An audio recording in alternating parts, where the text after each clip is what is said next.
What is up, everybody? It is me, Juliet, here today. I don't know why I was holding this in my hands. Today I'm really excited to be here. My eye is really red. I don't know if you guys can see it through my glasses. I think I scratched my eye, but nevertheless, I'm not vain enough to not get on here today. I want to talk to you guys about the surprising thing that seven-figure companies need to be focusing on that maybe other non-seven-figure companies, as in like six-figure companies or lower, it's not your top priority. But this is kind of a shift that you need to make as you move into seven figures. But there's a caveat, okay? That you only need to focus on this shift or this thing if you plan on being a really massive company. Like if you plan on being not even like a $10 million company. I'm talking like a 30, 50, $100 million company. And it's this. The surprising thing that you need to focus on is your team or your team building skills. I can conclusively say that after years of doing this and even growing my own business and cultivating my own team, and not only that, but working inside literally thousands of other companies for a very long time, conclusively, the number one issue for why a company isn't scaling as fast as they want to scale is their team. Why would that be, you guys? Well, let's say that you hire a marketing team and you now expect them to be responsible for growing your company. You have a marketer here, a content person there, an advertiser there, and you are expecting them to be responsible for growing your company.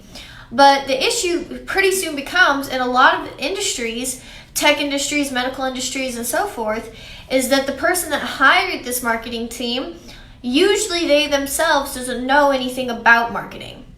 And so it's basically the blind leading the blind. It's like basically a guy has no idea what marketing is or how it works. He interviews some guy that went to Harvard and graduated with a bachelor's in fucking whatever, right? In fucking digital advertising. And then he's like, oh, you seem good. And he hires that guy to work for the company. And that guy doesn't perform that well. Or that guy doesn't know what to do or doesn't know what the expectations are. Or maybe you hired the wrong guy for the wrong position. Like maybe he's a really great advertiser, but maybe you put him in a leadership role too soon. And so he's not performing that well. And what's crazy to me is how many people overlook this, which is like, if you hire people on your team whose sole job it is to help you grow your company, then why wouldn't you put all of your investments, all of your resources, all of your time, all of your mental energy into making sure that those people perform well? Because if you know that you want to grow, and you know that the only way to grow is to have a team, because you can't do all of the work yourself, so now you're hiring a team, you know that you want to grow, why wouldn't you cultivate that team? Why wouldn't you make sure that you're spending time hiring the right people? Why wouldn't you train them properly? Okay? It's absolutely insane to me how many people overlook this. And I'm talking specifically even in like the marketing space, right? Where you consider yourself like an agency, or like maybe you're just doing really well, you're in like the business coaching space. I know guys that are making 8 figures that can't keep a team. I know one of the most popular agencies and like online people right now, they have a highest turnover rate like ever in the industry. Like one guy was telling me that he used to work there, and he was the third most tenured person at the company, and he was there for only a year. And this is a company making like 13, 14 million per year. And they're in the agency space, and you probably know who they are. So that high turnover rate, it's like crazy that these companies, even that consider themselves expert marketers, they don't know anything about being at the next stage of business. They know a lot about marketing, and marketing just in and of itself will get you very far. Marketing in and of itself will get you probably to 8 figures, no problem. But you want to get to like 30 million, 40 million, 100 million, it's more than just marketing at that stage. You're becoming a real company. You're hiring a team. And it's insane to me the level of turnover rates that I see in the industry, not just in the agency space, but just all over in the tech space and in the medical space. It's just a level of employee turnover rate and the lack of attention to team building when it comes to marketing and sales. It's absolutely insane to me. It's more prevalent, or it's more customary to talk about really cultivating a sales team, and you need a sales manager and you need to train your sales guys. That's fairly common to talk about it, although it's not as well done as it should be, but nobody's doing the same thing for marketing. Nobody's looking at a marketing team that's sole responsibility is to grow a company and thinking, like maybe I should make sure that these guys are actually doing their job. And so the most surprising thing that I think that I've learned in my own business, but also just like through watching other people, is that your shift is not what you think it is. It's not even on like, oh my God, like what's my next product or what's the next cool advertising campaign. It's just like, how do I hire help so that I'm not responsible for everything? And how do I guarantee that these people are doing a good job and that they're going to actually help me grow my company and that it's going to be successful? So that's the most surprising thing that you guys need to focus on, is you're trying to move from 7 figures all the way up to 8 figures, okay? Or even if you're already in the 8 figures, like I have a lot of people come to me, they're like, hey, I made 15 million last year, this year I want to make 30 million or something like that. Once you cross that threshold, like you really need to start thinking about cultivating a team and what does that look like, you guys? And that's the most surprising thing. With that, I'll tell you something. In the agency space, in the coaching space, in the online space, there's so much misinformation. There's so many people out there telling you that you just need a better chatbot. You just need a better advertisement. You just need better this, better that, whatever.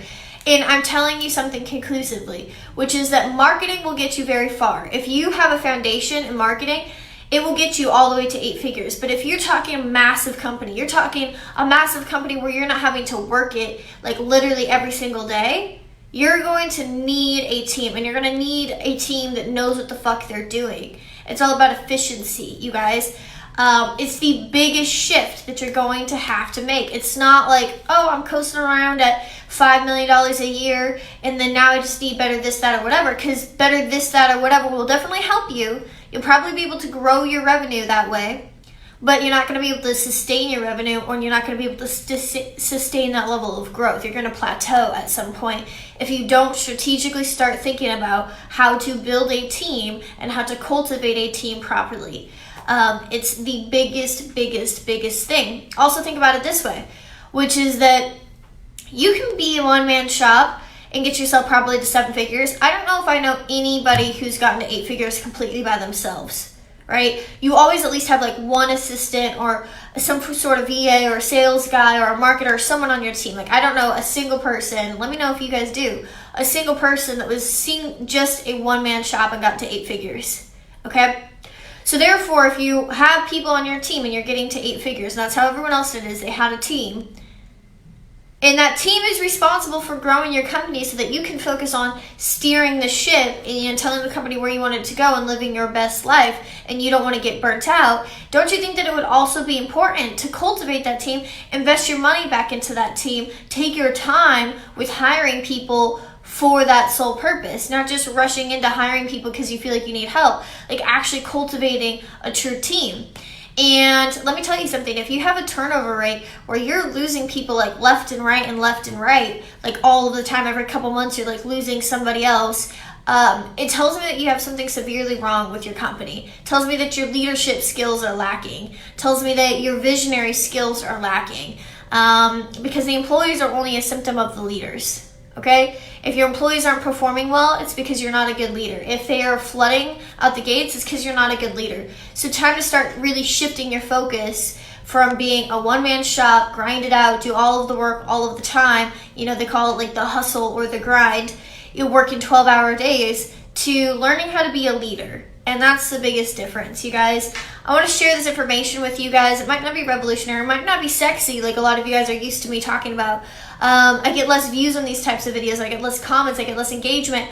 But the fact is that this is true. This is one of the only pieces of information that will actually help you if you're already making 7 figures.